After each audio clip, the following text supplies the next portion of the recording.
역대상 3장 4절 말씀입니다. 다윗이 다스리었으며 라는 제목인데요. 여러분, 우리가 역대상 말씀을 이제 묵상하기 시작했죠. 역대상 1장부터서 지금까지 계속 무슨 이야기예요? 족보 이야기, 자손 이야기. 근데 놀랍게도 역대상 9장까지 족보 이야기와 자손에 대한 이야기가 계속 나옵니다. 그런데 여기에는 큰 의미가 있어요. 족보 하면은 한 시대가 끝나고 새로운 시대가 시작된다는 의미예요. 그래서 구세대는 지나가고 신세대의 시대다, 그런 내용이죠. 그래서 이 족보는 여호와께서 우리를 만드심으로 우리가 현재 내가 존재하고 있다는 것을 보여줘요. 뿌리, 원뿌리, 그러니까 모든 시작은, 뿌리는 여호와께로부터 시작됐어요. 여호와께서 사람을 만드시고 첫 번째 사람 아담 한 사람을 통해서 이제 이스라엘 나라와 이방 나라와 민족, 열방, 전 세계 모든 사람들로 번성하게 되었습니다. 그래서 이 말은 뭐냐면은 여호와께서 나를 지금 현재 있게 하셨어요. 그리고 조상들과 부모님이 나를 이곳에 있게 하신 겁니다. 만약에 여호와와 조상들과 부모님이 계시지 않는다면 현재 나는 존재할 수 없는 거죠. 여호와께서 아담을 만들었는데 생육하고 번성하지 않았어. 당대에 끝나버렸어. 그러면 나는 존재할 수 없는 거죠. 조상들이 조상 대대로 생육하고 번성하라는 말씀에 순종해서 생육하고 번성했기 때문에 대를 잇고 대를 잇고 대를 잇고 대를 이어서 부모님을 통해서 내가 태어남으로 존재하고 있는 것입니다. 그래서 족보는 나의 뿌리가 무엇이냐를 보여주는 거죠. 우리 모든 사람의 뿌리는 여호와가 근본, 시작입니다. 뿌리입니다. 그리고 여호와께서 사람을 만드셔서 첫 번째 사람 아담이 첫 인류의 조상이, 1장 말씀 시작이 뭐냐면 아담, 셋, 에노스 이렇게 해가지고 나오거든요. 자, 아담 한 사람이 이제 아들을 낳았는데 가인을 낳아요. 그리고 두 번째 아들이 아벨인데 가인이 동생 아벨을 쳐 죽입니다. 최초의 살인자에 여호와의 말씀에 불순종해서 자기 동생 아벨을 쳐 죽여요. 그리고도 회개치 않습니다. 그러니까 죽은 아벨 대신 다시 아담에게 아들을 주시는데 이름이 셋이에요. 셋. 그래서 그때부터서 아담 한 사람을 통해서 그의 아들인 가인의 계보와 가인의 족보도 그 다음에 셋의 족보로 나뉘게 됩니다. 가인은 불순종의 족보예요. 믿지 않는 자들의 족보예요.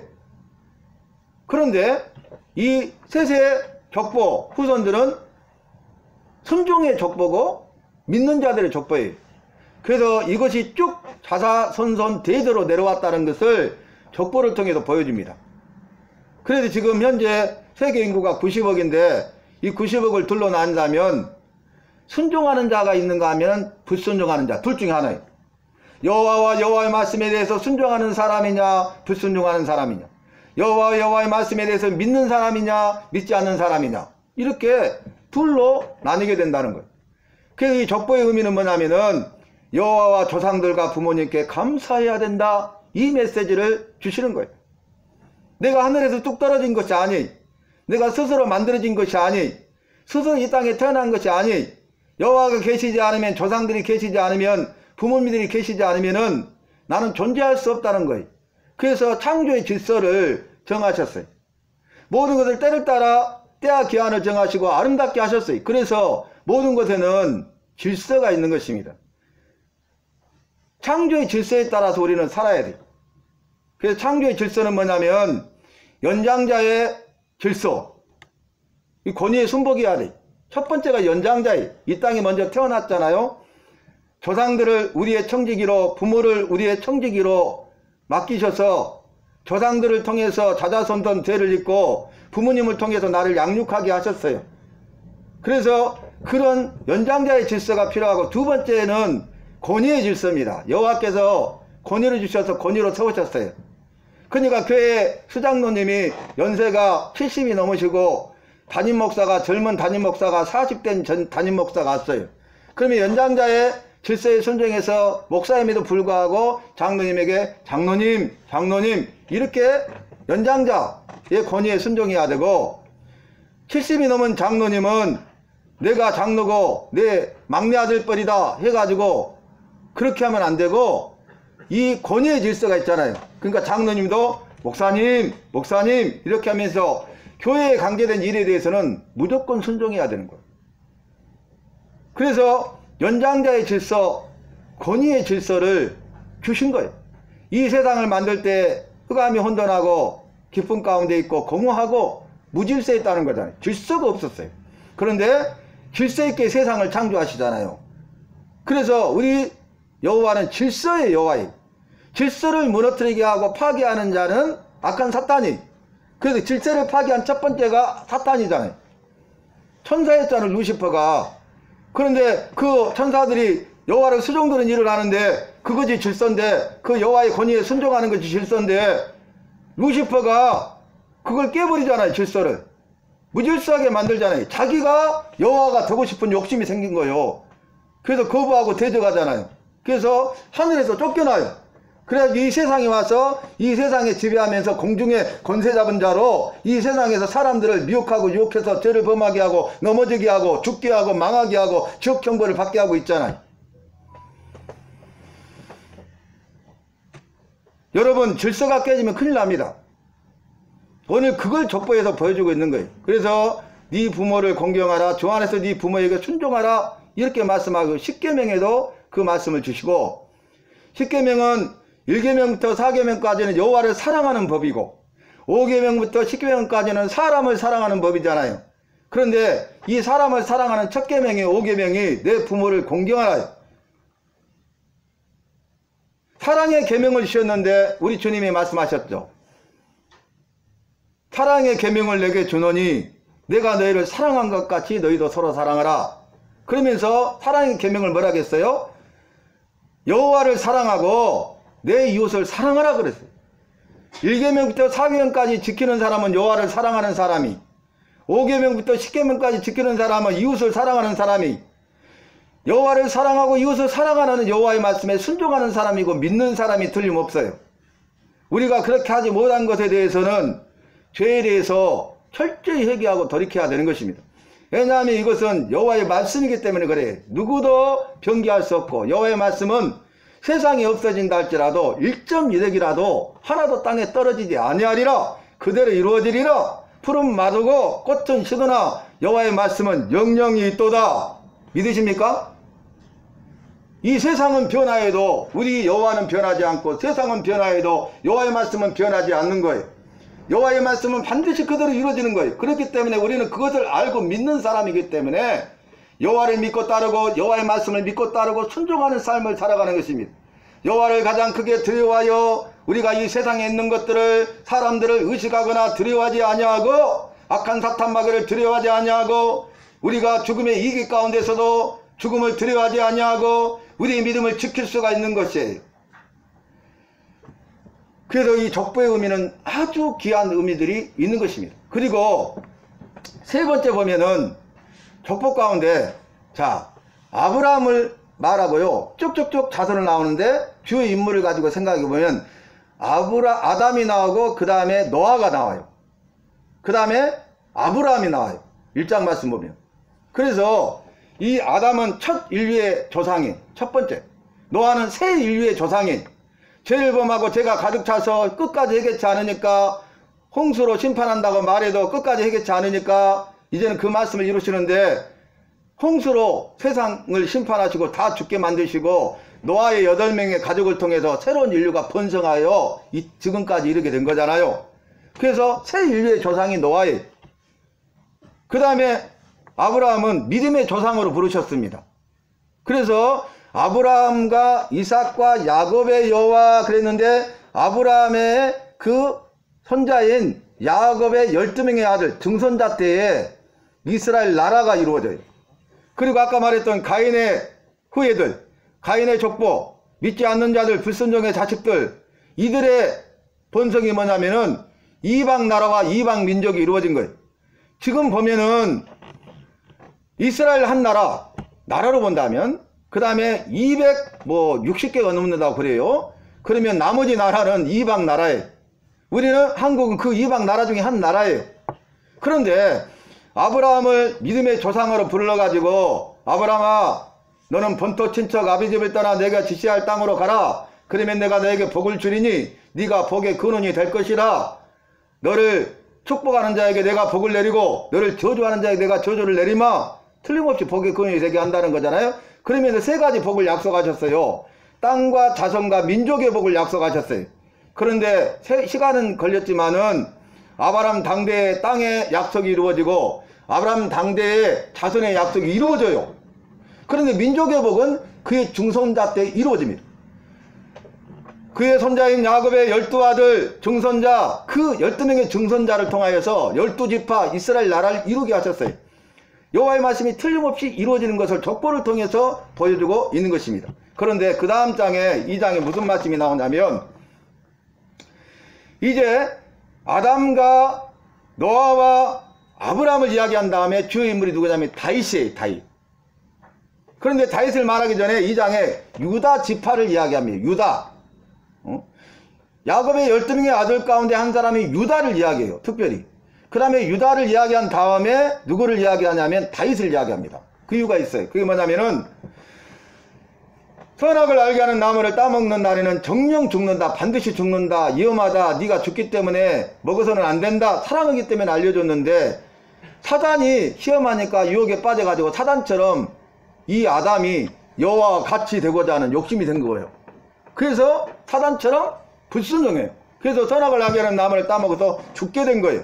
본래 영원히 살 수 있는 영생의 존재였는데, 영생 불멸의 존재였는데 그 말씀대로 죽게 되어서 무두셀라는 969세를 살게 되고 그 다음에 죄로 말미암아서 인간의 수명이 계속 떨어져서 노아 시대에는 120세 살게 되고 다윗 시대에는 70이요 강건해야 80 정도밖에 평균 못 살게 됐다는 거예요. 제 결과 성경 말씀이 그걸 우리에게 보여주고 있잖아요. 그런데 죽게 된 영원한 생명을 잃어버리고 천국에서 영생을 누릴 자들이 그걸 잃어버리고 대신 지옥에 가서 영원한 형벌을 받게 되니까, 그럼에도 불구하고 여호와께서는 우리를 만드시고 나를 지으신 분이시고 나의 부모가 아버지고, 그럼에도 불구하고 아들 딸이기 때문에 은혜를 베풀어줘요. 그게 뭐예요? 창세기 3장 15절에 여자의 후손을 통해서 구원해 주시겠다는 거예요. 그런데 구약 성경에 여자의 후손을 통해서 구원하시겠다는 약속의 말씀은 구약 성경에 어떻게 이루실 것인가 라고 보여주는데, 그 여자의 후손으로 오실 분은 유다 지파를 통해서 오고 다윗의 자손으로 오신다고 해놓은 거예요. 그런데 2000년 전에 이 땅에 오신 예수님이 누구냐? 여자의 후손으로 오신 분이에요. 왜요? 유다 지파 다윗의 자손으로 오셨습니다. 그래서 이 말은 뭐냐면은, 자, 여자의 후손, 즉 유다 지파 다윗의 자손으로 오신 예수님이 나를 죄와 사망에서 구원하신 유일한 구원자로 내가 믿습니다. 이 고백이 있어야 돼요. 다시 한번 말씀드립니다. 여자의 후손으로 오신, 즉 유다 지파 다윗의 자손으로 오신 예수님이 나를 죄와 사망에서 구원하신 유일한 구원자로 내가 믿습니다. 이렇게 신앙 고백하라고 족보 이야기를 하는 거예요. 제자들에게 물었잖아요. 너희들은 나를 누구라 하느냐? 묵묵부답이었잖아. 근데 수제자인 베드로가 나중에 이야기하는데 주는 그리스도시요 살아계신 여호와이시니라. 아멘. 위대한 신앙 고백했잖아요. 주는 그리스도 구원자십니다. 그리고 살아계신 여호와의 아들이십니다. 이렇게 신앙 고백하니까 바요나 시몬아 네가 복이 있도다. 이를 알게 한 것은 혈육이 아니요 성령께서 이것을 너로 알게 하였다. 이렇게 칭찬하는 것을 보게 되잖아요. 여러분, 자, 오늘 그 다윗이 등장해요. 다윗이 등장하는데 다윗의 족보, 다윗의 아들과 딸에 대해서 쭉쭉쭉쭉 이야기하고 그 다윗의 아들 가운데 솔로몬 이야기로 끝을 내요. 그러니까 결국은 다윗의 족보죠.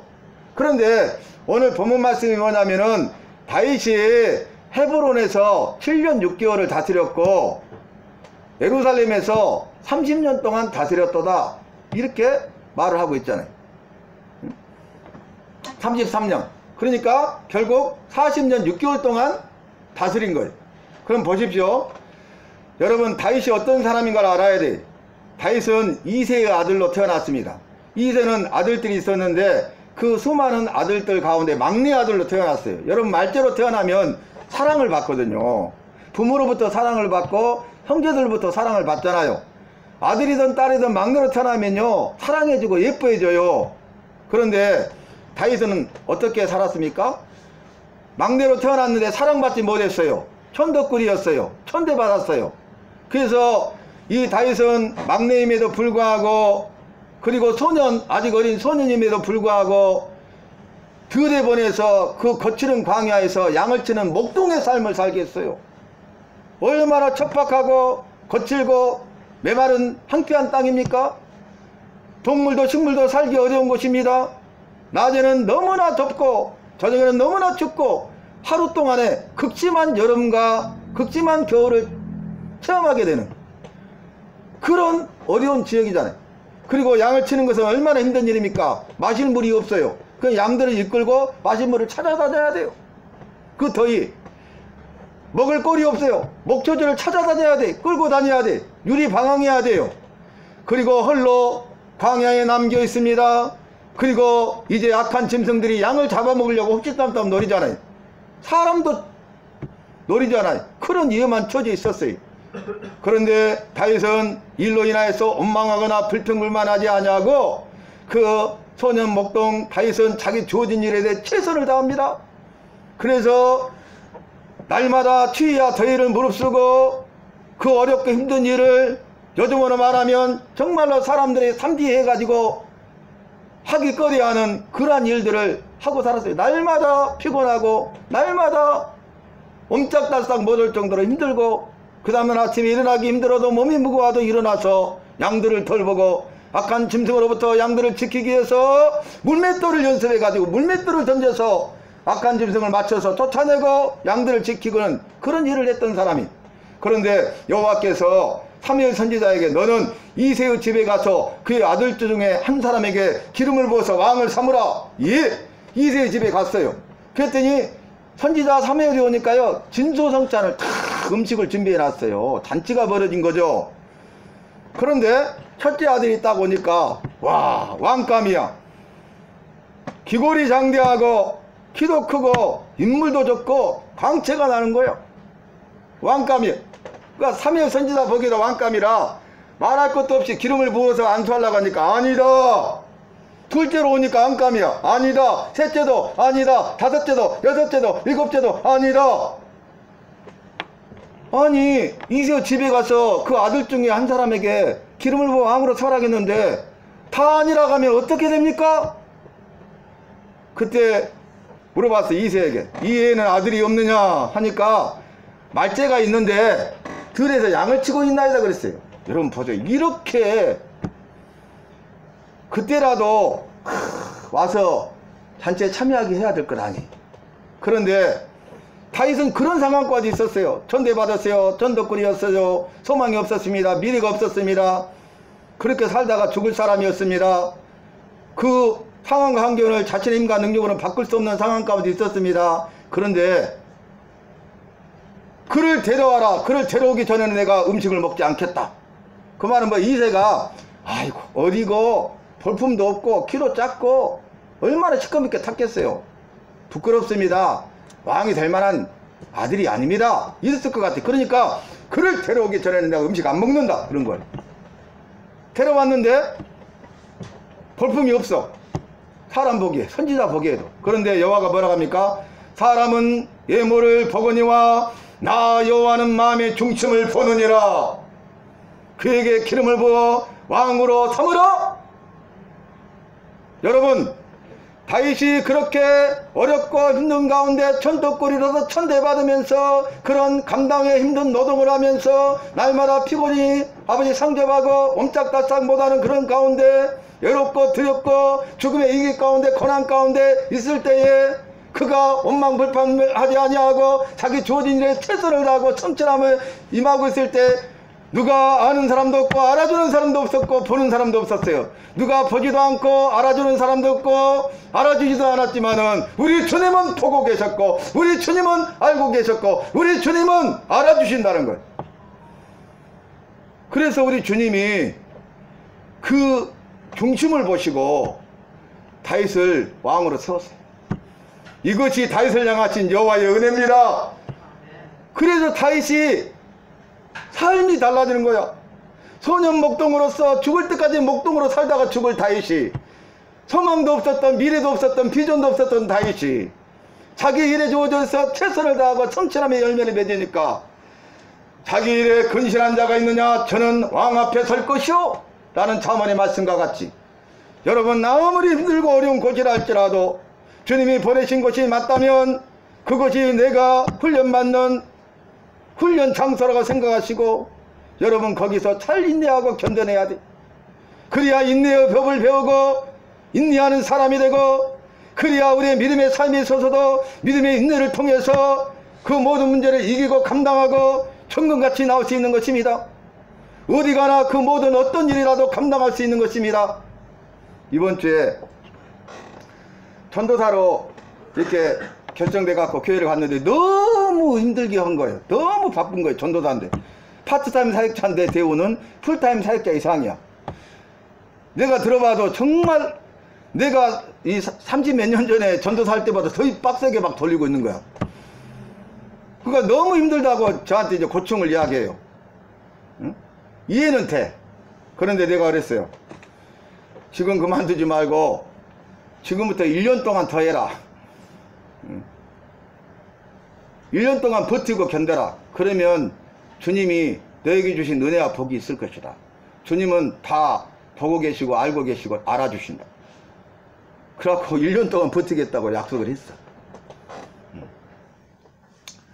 여러분, 오늘 이 다윗을 여호와께서 은혜를 주시고 높이시고 왕으로 쓰시는데 다윗이 어떻게 합니까? 이 헤브론에서 7년 6개월 왕이 됐어요. 그러니까 유다 지파 한 지파의 왕만 된 거예요, 처음에는. 근데 나중에 어떻게 합니까? 이제 예루살렘에서 기름을 다시 부어요. 왕으로 삼아요. 12지파의 왕이 돼요. 그리고 이웃 나라 원수들을 정복하고 전쟁에서 가서 다윗이 가서 싸우는 것마다 여호와께서 이기게 하시더라. 누가 이기게 하셨어요? 내가 감당하려고 하면 힘들다니까. 네가 감당하려고 하니까 전도사 그만두고 싶잖아. 여호와께서 이기게 하시는 거야. 여호와께서 감당하게 하시는 거야. 그래서 결국 강력한 통일왕국을 이루는 것을 볼 수 있어요. 오늘 말씀에서도 다윗이 다스리였으며 다윗은 다스릴 사람이 아니에요. 그런데 자기 일에 적은 일에 주어진 일에 원망 불평불만하지 아니하고 최선을 다했어요. 그는 계획도 없고 비전도 없었어요. 준비된 것도 없었어요. 왕이 될 만한 사람이 아니었어요. 외모로도 그랬습니다. 배운 것이나 갖춘 것도 없었습니다. 아무 자격도 없는 사람입니다. 그의 아버지 보기에도 그의 형제들 보기에도 다윗은 있으나마는 누구도 거들떠보지 않는 그런 천덕구이에 불과했어요. 가장 비천한 직업을 여기는 목동의 삶을 사는, 어렸을 때부터 소년 목동으로 살았던 그런 다윗이에요. 그런데 주님이 들어 쓰시면 되잖아요. 그런데 우리는 그 우선순위를 놓쳐버리고 이것도 준비하고 저것도 준비하고 그것도 준비하고 이렇게 살고 저렇게 살고 이것을 갖추고 저것을 갖추고 살 내비되고 준비하면 되겠지. 우리가 입술로만 주님 의지한다고 하지 마시고 삶 속에서 주님을 의지하는 우리의 우선순위가 새로워지고 바뀌는, 그게 중요한 거예요. 우리의 우선순위는 바뀌지 않으면서 내 입술만 바뀌고 그런다고 바뀌는 것 아닙니다. 다윗은 왕이 되리라는 것을 꿈에도 생각 못했어요. 그런데 주님이 하시니까 되잖아요. 주님이 하시면 못할 일이 없잖아요. 나도 주님이 하셔야 되는 거예요. 교회도 주님이 하셔야 되는 것이고 목사도 주님이 하셔야 되는 것이고 중직자도 성도도 주님이 하셔야 되는 거예요. 여러분, 이 족보 이야기가 정말 딱딱한 것 같지만 오늘 말씀 보세요. 3장 말씀, 다윗의 자손을 말하는데 낳고 끝나요. 사람 이름만 계속 모르는 이름만 반복되고. 그런데 이런 깊은 의미가 있잖아요. 사랑하는 성도 여러분, 2022년 오늘을 기점으로 누가 말하지 않아도 나의 우선순위는 주님께 있기를 바랍니다. 우리 청년들 지금은 깨어있을 때예요. 깨어있으라, 깨어 기도하라, 깨어 준비하라. 사람의 미혹을 받지 않도록 주의하라, 삼가라, 경계하라. 이것이 마지막 때 주신 말씀인데 지금이 마지막 때라고 말하고 있고 지금이 마지막 때라고 인정한다면 그 말씀대로 살아야 되지 않겠어요? 우리의 삶이 달라져야 되지 않겠어요? 지금 우리가 걸어가고 있는 길을 잠깐 멈추고 뒤로 돌아서서 다시 주님께로 돌아와야 되지 않겠어요?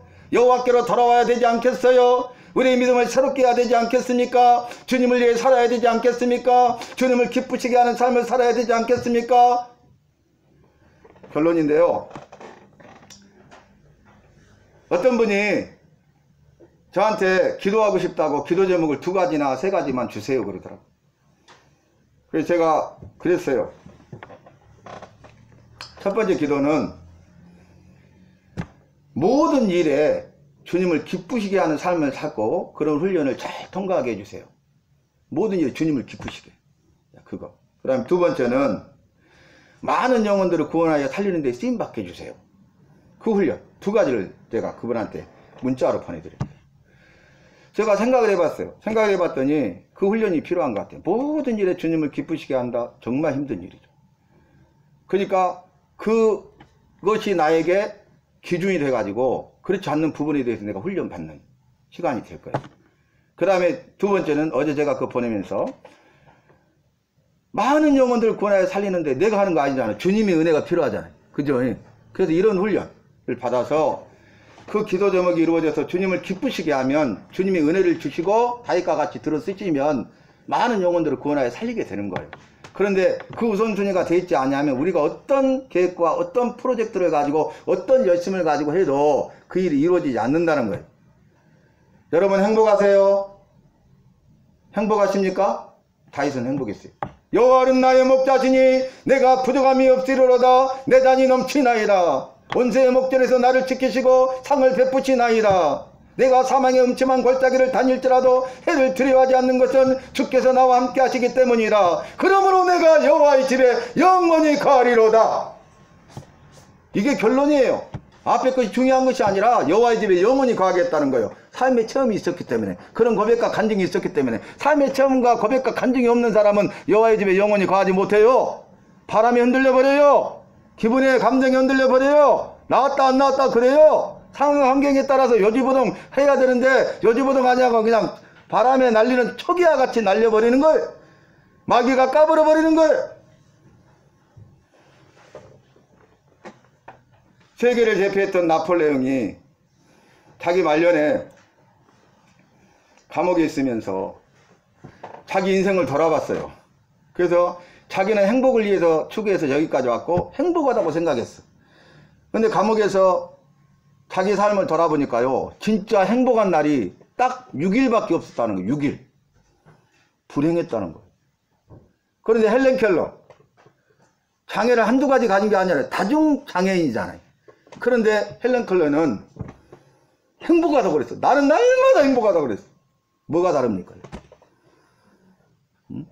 입술로만 나폴레옹은 나는 행복해. 생각으로만 나는 행복해. 너무 잘 되고 있어. 나는 세계를 다 제패해서 모든 걸 다 가졌어. 그랬는데 나중에 딱 자기 자신을 돌아보니까 행복한 줄 알았는데 착각이었어. 행복한 날을 딱 떠올려보니까 생각해보니까 6일밖에 안 돼. 자기 일생 가운데. 불행한 거예요. 그런데 헬렌 켈러는 자기 삶을 보니까 너무 행복한 거야. 남들이 보기에는 너무너무 불행하. 이렇게 불행할 수가 없어. 그러지 않아요? 그런데 행복해. 날마다 행복해. 날마다 새로워. 그 사람이 진정한 행복자예요. 내가 생각으로만 말로만 착각해가지고 행복하다고 여러분 착각하고 속지 마세요. 내가 말로만 생각으로만 믿음생활 잘하고 있다고 착각하지 마시고 속지 마세요. 마귀는 그렇게 우리를 속여버린 거예요. 이 세상에 있는 것들을, 달콤한 것들을 우리 손에 안겨주면서 우리 입에 맛보게 하면서 우리를 속이고 우리로 착각하게 만들어버리는 거예요. 세상에 달콤한 것들은 중독을 일으키는 거예요. 사랑하는 성도 여러분, 오늘 다윗이 자기가 한 것이 아니라 주님이 다윗을 보시고 주님이 다윗을 통해서 하셨습니다. 다윗의 통치를 보면 신정통치, 한마디 신정통치, 자기가 다스린 것이 아니라 주님의 말씀을 받아서 주님 말씀과 뜻대로 나라를 통치했더니 강력한 통일왕국이 된 거예요. 왕의 수업을 받은 것이 아니에요. 경력을 쌓은 것이 아니에요. 경험이 있는 것이 아니에요. 그런데 강력한 동결한 걸 이뤄. 그래서 이 이스라엘 사람들이 가장 존경하는 인물이 다윗이에요. 그 다음이 믿음의 조상 아브라함이. 어떻게 보면 믿음의 조상 아브라함이 1순위로 존경해야 되는데 그만큼 다윗을 존경한다는 거예요. 사랑하는 성도 여러분, 교회가 하려고 하는 것이 아니고 내가 하려는 것이 아니라 우리 주님께서 하셔야 되고 우리 주님이 하시면 되는 거예요.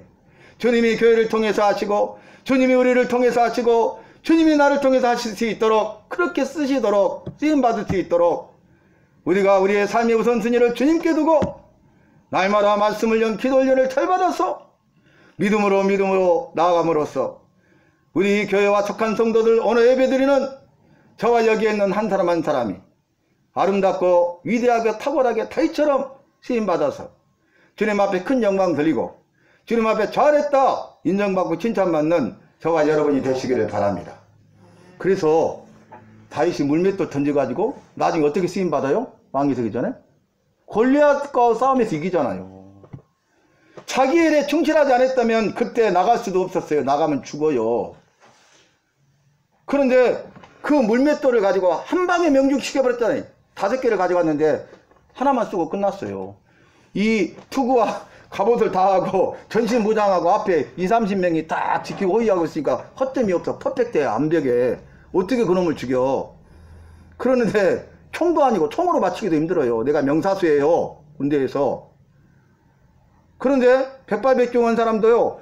그 상황에서 움직이는 표적을 여기를 맞춘다는 게 쉬운 일이에요. 이 투구로 가리니까 여기도 가리니까 여기만 지금 허점이 있는 거예요. 근데 돌멩이를 고무줄에다 묶어갖고 이렇게 해갖고 던져버렸는데 명중해버렸다니까. 얼마나 연습했겠어요. 얼마나 단련을 받았겠어요. 얼마나 약한 짐승을 쫓아내기 위해서 수없는 연습을 하고 반복하고 그 명중시켜서 쫓아내는 일을 하고 그렇기 때문에 그거 쓰임받은 거예요. 정말 그것이 아무것도 아니잖아요. 5달란트, 2달란트, 1달란트 받은 자와 같은 그런 비유에서 여러분 왜 5달란트만 생각하세요? 왜 많은 것들만 소유하려고 욕심을 부리세요? 주님이 5달란트 주시면 5달란트대로, 2달란트 주시면 2달란트대로, 1달란트 주시면 그 일에 충성하면 되는데 다윗은 1달란트 같은 그런 물맷돌을 가지고 정말로 충성하고 순종하고 했더니 주님이 위대하게 들어 쓰시는 거예요. 똑같이 되려고 하지 마세요. 똑같이 부자가 되려고 하지 마세요. 똑같이 부유하려고 하지 마세요. 똑같이 가지고 누리려고 하지 마세요. 똑같이 건강하려고 하지 마세요. 똑같이 많이 배우려고 하지 마세요. 나는 나라니까요. 주님이 나를 나되게 하셨어요. 주님이 내게 주신 것으로 좋게요. 그래서 내게 주신 것에 감사하고 있는 것에 만족하면서 이 주어진 일에 정말로 최선을 다하면 우리 주님이 다 보고 알고 계시고 알아주시고 때가 되면 나를 높이시고 나를 아름답게 쓰시는 것입니다. 그렇게 쓰임받는 교회와 속한 모든 성도가 되시기를 주님의 이름으로 축원합니다.